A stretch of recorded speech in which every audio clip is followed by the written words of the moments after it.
রোমান্টিকতায় কখনো তিনি ছাড়িয়েছেন রামকে, কখনো বা পুলিশি অ্যাকশনে সিম্বা হয়ে হাসিয়েছেন দর্শকদের, কখনো বাজিরাওয়ের মতো গর্জে ওঠা সম্রাট কিংবা রূপালী রিলে ফুটিয়ে তুলেছেন কিংবদন্তি কপিল শর্মাকে।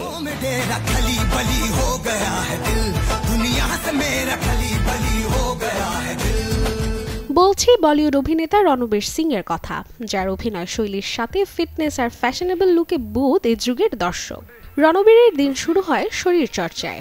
নিয়মিত জিম, কার্ডিও, ওয়েট ট্রেনিং এবং যোগব্যায়াম তার দৈনন্দিন রুটিনের অংশ। চরিত্র অনুযায়ী শারীরিক গড়ন বদলাতে তিনি কখনো তৈরি হয়েছেন মাসল প্যাক বডি দিয়ে, আবার কখনো হয়েছেন একদম সাধারণ যুবক। খাদ্যপ্রেমী হলেও রণবীর খাবারের সচেতন। শুটিং বা ফিটনেস ট্রেনিং এর সময় তিনি স্ট্রিক্ট ডায়েট ফলো করেন। হাই প্রোটিন, লো কার্ব এবং প্রচুর পানি তার ফিটনেস সিক্রেট।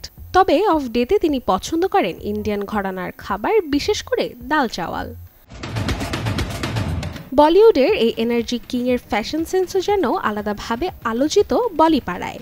রঙিন পোশাক, আনকনভেনশনাল স্টাইল, কখনো ব্লিঙ্কি, কখনো ওভার দ্য টপ। বলিউডের রেড কার্পেট হোক বা ব্যক্তিগত অনুষ্ঠান, রণবীর সবসময় লাইমলাইটে।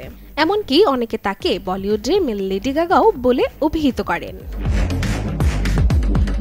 দীপিকা পাডুকোনের সঙ্গে তার সম্পর্ক, বিয়ে এবং সংসার জীবন নিয়েও রণবীর সবসময় খোলামেলা কথা বলেন। সোশ্যাল মিডিয়াও তাদের মুহূর্তগুলো ভাগ করে নেন অনুরাগীদের সঙ্গে। তিনি বিশ্বাস করেন পজিটিভ থাকাটাই জীবনে মুখ্য। রাশিকা হোসেন, চ্যানেল 24।